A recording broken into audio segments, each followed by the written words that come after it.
We had to send it. You want to start it over? Start it over. I did. Okay. Hold on. John over here trying to be camera shy. But we caught him lacking. Chill, Right here, boys. and it starts. You're like, how the fuck? Alright guys, welcome back to another video to the Ghost Flash channel. In today's video we are working on the most speed once again. So as you guys know, in the last video we did the front mount Cobb intercooler piping with the TR8 core. Okay? Not a Cobb core. And in today's video guys, we are installing a big turbo. Hey, hold on. It's not that big. It's a BNR S3, all right? It's slightly bigger than stock, but there's much bigger for sure. Check it out. Show them the Technically it's a big turbo, right? Bro, it's side by side, it's for sure a difference. It is the OEM like, housing size. Look at this housing compared to that housing. And then also the inlet on both. See how this one is obviously smaller and it's also like how it dips in and then comes up? Yeah. This one's more like all the way like, what would you call it? Shaved, I guess? Yeah. Like bored out. For better flow. But yeah, that thing looked nice. So yeah, that's going into most speed. Here we go. So this is what happens when you guys install a downpipe. What happened? So actually, this turbo only happened because of a downpipe installation. We had to send it. You want to start it over? Start it over. I did. Okay. Hold on. Just tell me how you were installing a downpipe and ended up in a big turbo situation. Oof. All right. So we were taking the downpipe off and we noticed one of the studs broke off the turbo. It's literally right here. You can actually see it. Broke. And just to get that out, we had to take the turbo out to drill into it and get the stud out. And by the time the turbo was out, I looked at this turbine wheel and boy, hold on, I need to put some light on it for y'all. Yeah, his fan blades were cracked. So, that shit from could not go breaking a back downpipe bolt, we had to pull the turbo, found out the turbo was damaged, and obviously we're like, we're not putting this John back in, and it ended up in a big turbo. Check it. So this is what we're doing now. BNR S3. And I gotta go run back to the hut real quick to get him some turbo tees because he didn't tell me that the lines off the turbo were different sizes from the lines off his Grimspeed 3-port boost controller. So we gotta go get a turbo tee because we have to run 2 different size lines. So I'm gonna go run back to the hut and grab those. Alright. John over here trying to be camera shy, but we caught him lacking. Chill, bro. Hey, you told me, bro. Where you going, bro? Where you going, bro? He said, chill. Alright, John did it. He's deleted himself. He hitting the bench right now. Basically, this is all it comes with. You buy a new BNR S3, everything you get right here. You do not get banjo bolts. Yeah. Come on, bro. Lay some of this shit out, bro. Open it up. Dump the whole thing out. There we go. You can see what's up in there, bro. Hold on. Y'all get a good look of what comes all in it that's not going to be all that useful to you. Because you're still going to need other stuff. But, alright. These studs right here. Where'd they go, Mo? Tell them where'd they go. Right here, boys. Oh! And it starts. We caught him lacking number 1. They don't even know it's inside. Right, inside joke. Alright. Mo, you good, bro? I'm not gonna throw them all in, but that's where that goes. You know you're not gonna throw them all. You gotta throw them all in. Not yet.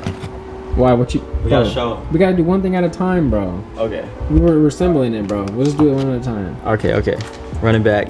Run it back. Alright. Because remember when we skip stuff, that's what we mess up. Yeah.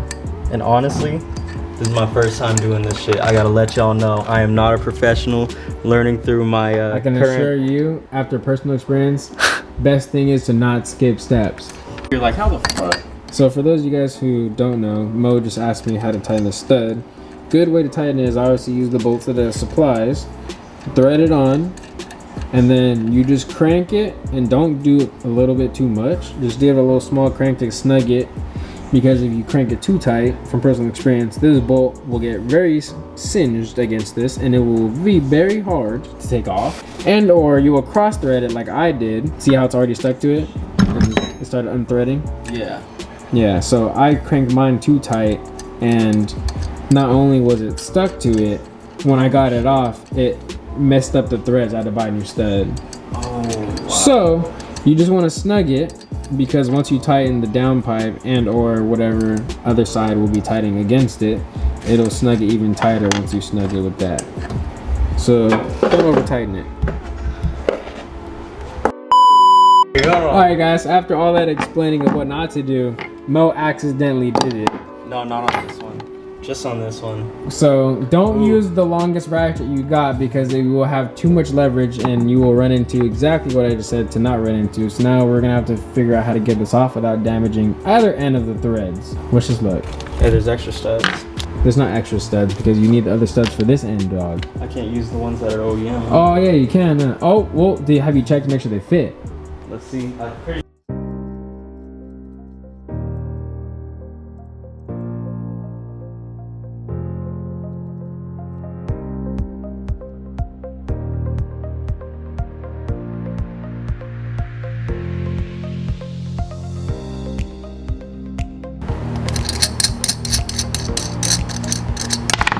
Stud installed.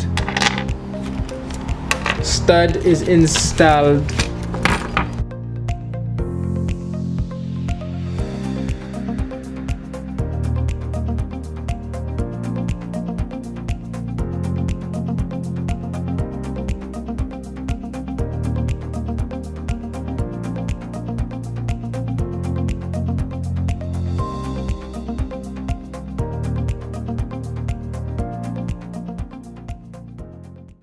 Comedy. What's going on here, John? Where is it supposed to go, bro? Right here. I only know that because I took it off just this one piece. Okay. Confirm. They go right there. What bolt? Which bolt? Let's get the bolt in there. That boy. Does it Still need a the copper washer. gasket? Still need the washer. Yeah, Grab yeah. the copper washer. She's ready to go in. Don't forget the washer. How many do you need? 2 or is it 1? I think it's 2, right? 2, yeah. Sandwich, little gasket sandwich right here. Alright, make the little sandwich. And here's the other one for. So for those of you guys, let's say the turbo sits straight up like this, where it does. Inside the vehicle, not this top hole, but that side hole that's right here to the left of the front face of the turbo will be the oil feed line, the one that comes with the kit. This top line that's on the top of the turbo, Mo says, is already in the engine bay. So if you come over here and see if I can see it, it looks like it is indeed this one that goes right here. And then we will figure out and let you guys know the other 2 in just a second.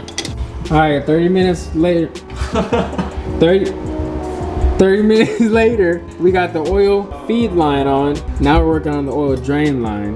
And once you get the drain line on, the other 2 lines will already be in the engine bay. Then you'll just need the banjo bolt wherever they are. Hey, bro. Hey, sure. Hey, bro. What are you doing? That's an Amazon, bro. You live? You live, bro? Where's he at, bro? Bro, this is crazy. Bro, this is crazy. Trying to figure out how to get this up there. Well, hopefully you can figure it out, dog. Cause it's gotta come up here. Yeah. So turbo is officially now in, but not mounted fully. You only got 2 studs, 2 nuts holding it, or whatever. And for all you guys, you gotta take off this little clip in order to get the turbo in. So it doesn't fit through here. You have to go back here through where the trans tunnel would be on a rear drive car. Fish it in through here, remove that little clip from right there to be able to move these lines out of the way, to be able to fish the turbo through. So now I'm gonna go ahead and put it back on, and just to let you know, it is not gonna be a fun time. All right, ladies and gentlemen, so the snail is now officially mounted to the manifold. Now you work on the lines, and then after the lines, the downpipe. Then we're done. All right, ladies and gentlemen, the turbo, let me get a light. Turbo is in, and all the lines are plumbed and all tight. All the banjo fittings are on, tight, all that good stuff. Turbo is in. Now I gotta just run the downpipe, the intercooler, and the intake, and then the boost controller lines, and then we are done with this installation. So it sounds like a lot, and it kind of is, but it's almost there. Well, O2 sensor is in, downpipe is in, turbo is in, all the lines are in. Mo is working on the test pipe currently. all that is left is the intercooler, the intake, put back the battery.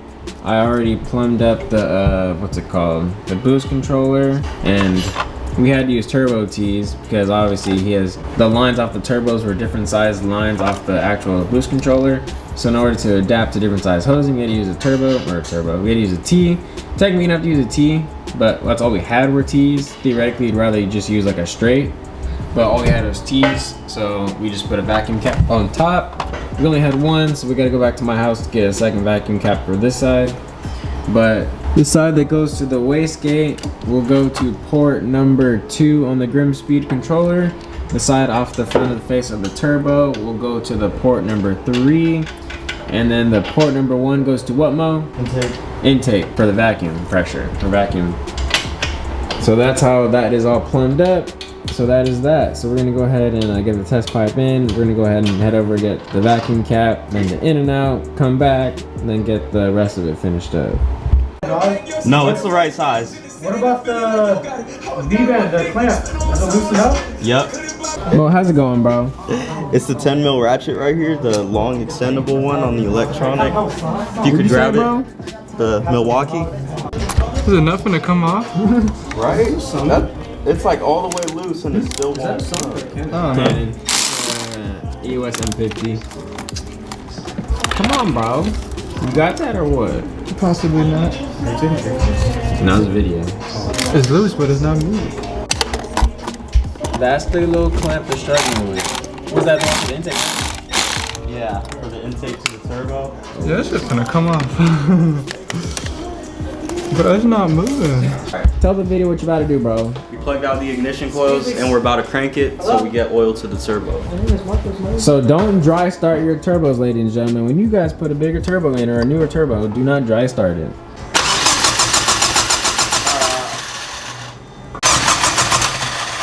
Do it a little longer. Yeah, bro. What are you doing, bro?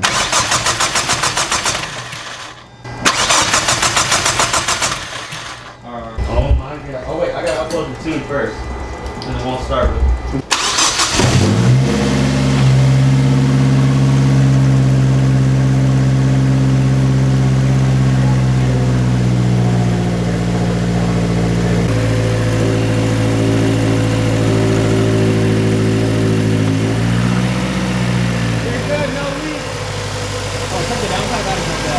How do you feel?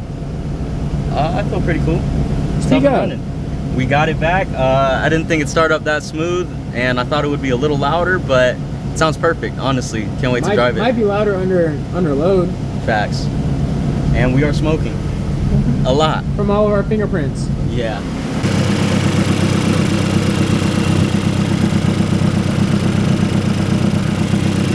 All right, so it's all said and done. We didn't put the heat shields on yet, but check it out. Show them the VNR. Can't even see it. It's dark, but it's there. Long neck ad boy. Heat shield right there. It's about to be good. Video coming soon on how it's actually driving. You guys don't get to see that yet. So what can they expect to see in the next video? A data log for Freak Tune. That's who we're getting tuned by. And yeah, probably just that. Maybe some two-stepping, because we did set up launch control on that. Don't know if I'm gonna get into flat foot shifting yet. I haven't changed my clutch yet, so we'll take that easy for a second. But stay tuned on what's coming next. You heard? And we out. Man, my head's kind of white.